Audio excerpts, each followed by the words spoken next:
আমরা যাচ্ছি ঝাড়খণ্ড এবং পশ্চিমবঙ্গ সীমান্তের শেষ শক্তিপীঠ মা কল্যাণেশ্বরীর মন্দির। এখন আমরা রয়েছি ন্যাশনাল হাইওয়ে 19-এর ওপর এবং পশ্চিমবঙ্গ এবং ঝাড়খণ্ড সীমান্তের শেষ চেকপোস্ট ডুবুরদিহি থেকে আমরা ডান হাতে মোড় নিয়ে 600 মিটার গেলেই মায়ের মন্দিরে পৌঁছিয়ে যাব। আর এই হচ্ছে সেই চেকপোস্ট, এই ডুবুরদিহি চেকপোস্ট।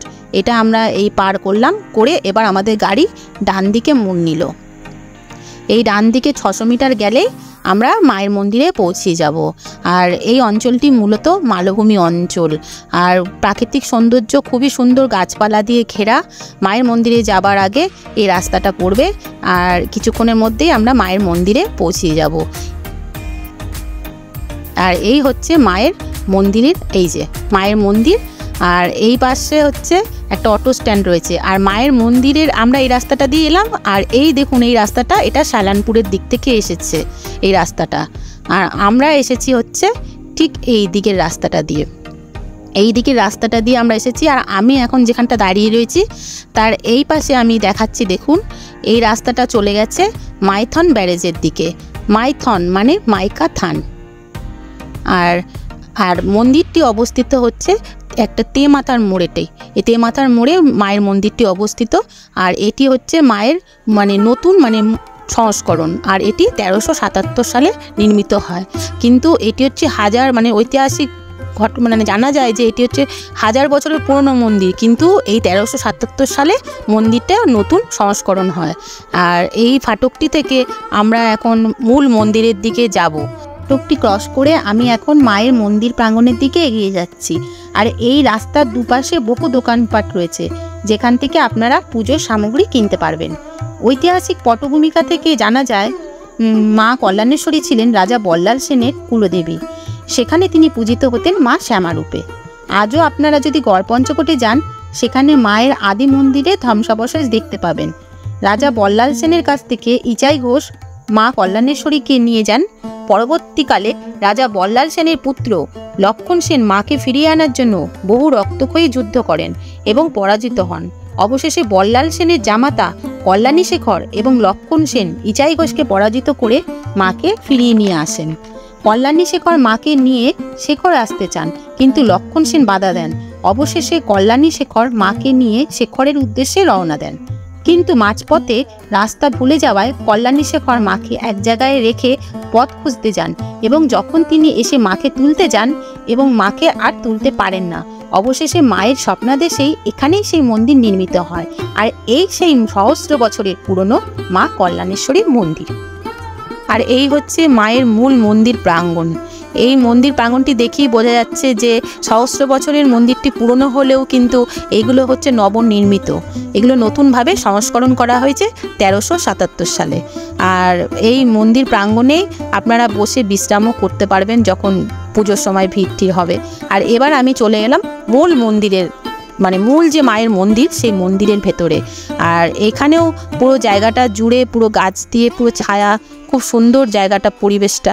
আর এই দেখুন এবার আমি এই সাইডে যাব, এখানে হাড়িকাঠ রয়েছে। আর যে মাকে যে রাখা হয়েছিল, সেই যে মায়ের মূল যে মন্দিরটা, সেটা এখানেই রয়েছে। আর এই যে বাইরের দিকে যে স্ট্রাকচারটা, এটা নতুনভাবে নির্মাণ করা হয়েছে। আর এখানে ক্যামেরা ভেতরে মাকে দেখানোর পারমিশন নেই, তবুও আমি আপনাদের জন্য স্পেশাল পারমিশন করেছিলাম। আর একটু আপনাদের জন্য আমি দেখাবো মাকে। আর এই যে আমি এবার ভেতরের দিকে যাব ক্যামেরাটা নিয়ে। আর এই হচ্ছে সেই হাড়িকাঠ, এর সোজাসুজি ঠিক মায়ের মন্দিরের ভেতরে আমি এখন প্রবেশ করব। এই ভেতর থেকে ঢুকে এখানেই মা, এই যে মাতার মূর্তি তো আছে আবৃত শিলায়, ওপরে মণ্ডিত হয় সিন্দুর যৌগলায়। পূজার দক্ষিণে এক আছে যে গহ্বর, দক্ষিণা কালিকা মূর্তি হয় সে ভিতর। এই শিলাখণ্ডটির নিচেই মায়ের মূর্তি আছে। আর সেই কারণেই কেউ কিন্তু মায়ের মূর্তি দেখতে পান না, কেউই দেখতে পায় না। এখানে মায়ের চরণেই পুজো করা হয়। মা এখানে দক্ষিণা কালিকা রূপে পূজিত হন। মন্দিরের বিশেষত্ব হচ্ছে এই মন্দিরে দুপুর 1:30টার সময় সন্ধ্যা আরতি হয়। তার পেছনেও একটি ঐতিহাসিক কারণ আছে। অতীতে মায়ের মন্দির ছিল গভীর জঙ্গলের মধ্যে। এখানে এই মন্দিরে বহু বিষধর নাগ এবং বাঘেদের বিচরণ ক্ষেত্র ছিল, যার দরুন এই মন্দিরে যারা পুজো করতে আসতেন তারা সূর্যাস্তের পূর্বেই পুজো দিয়ে চলে যেতেন। এবং সেই প্রথা অনুযায়ী আজও মায়ের মন্দিরে সন্ধ্যা আরতি হয় দুপুর 1:30টার সময়, এবং সূর্যাস্তের পূর্বেই আজও সবাই মন্দির ছেড়ে চলে যান। এবং রাতের দিকে এই মন্দিরে দস্যু এবং ডাকাতরা নরবলি সহযোগে মায়ের পুজো করে নিজ কার্য সিদ্ধ করতে যেতেন।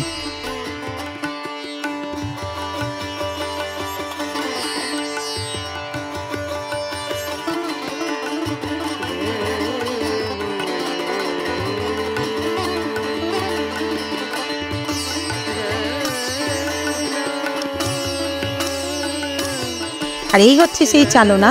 কথিত আছে এই চালনার ধারে বসেই মা শাখা পড়েছিলেন, এবং এখানে মায়ের পদচিহ্ন রয়েছে, এবং সেই পদচিহ্নকে কেন্দ্র করেই একটি মন্দির নির্মিত হয় পরবর্তীকালে। কথিত আছে একজন শাখারি যখন এই স্থানে যাচ্ছিলেন তখন একটি মেয়ে তার কাছে শাখা পড়তে চায়। শাখারি মেয়েটিকে শাখা পরান এবং মূল্য চান। তখন মেয়েটি জবাব দেন শাখারিকে যে দূর গ্রামে আমার পিতা রোহিণী দেওঘরিয়া আছে, তুমি তার কাছ থেকে শাখার মূল্য নিয়ে নাও। শাখারি রোহিণী দেওঘরিয়ার কাছে গিয়ে সব কথা খুলে বলেন এবং মূল্য চান। তখন রোহিণী দেওঘরিয়া শাখারিকে বলেন, আমি তো নিঃসন্তান, তুমি কোথায় আমার মেয়েকে শাখা পরিয়েছ, আমাকে সেখানে নিয়ে চলো। সেখানে শাখারি এবং রোহিণী দেওঘরিয়া দুজনে আসেন এবং বুঝতেই পারেন যে মা শাখা পড়েছেন, এবং রোহিণী দেওঘরিয়া শাখার মূল্য শাখারিকে দিয়ে দেন। এই রোহিণী দেওঘরিয়া ছিলেন মায়ের মন্দিরের পূজারী। এই যে ঝর্ণাটি দেখতে পাচ্ছেন এটিই চালনা। অযোধ্যা পাহাড় থেকে সৃষ্টি হয়ে বয়ে এসে এটি বরাকর নদীতে মিলিত হয়েছে। আর এই চালনার তীরেই মা কল্যাণেশ্বরীর মন্দির অবস্থিত। এই মন্দিরকে চতুর্দিক থেকে ঘিরে রেখেছেন বাবা ভোলানাথ। এখানে ত্রিলিঙ্গ শিবের মূর্তি দেখতে পাওয়া যায়। এখানেই নাগরাজ অবস্থান করেন। এখানে কেউ আসতে সাহস পান না ভয়ে, এমনকি পূজারীরাও দূর থেকেই পূজা নিবেদন করে চলে যান। নাগরাজ এখানেই কিন্তু বিরাজ করেন। আর মা কল্যাণেশ্বরীকে চতুর্দিক থেকে ঘিরে রেখেছে বাবা ভোলানাথ। মায়ের মন্দিরের ঠিক আরেক পাশেই এই আরেকটি শিবলিঙ্গ দর্শন পাওয়া যায়। আর এখানেই কিন্তু শ্বেত ভৈরবনাথ লিঙ্গ দর্শন করা যায়। মায়ের মন্দিরের অপর দিকে শ্বেত ভৈরবনাথের অবস্থিত। এই যে মায়ের মন্দির থেকে ঠিক অপর দিকে শ্বেত ভৈরবনাথ অবস্থান করছেন।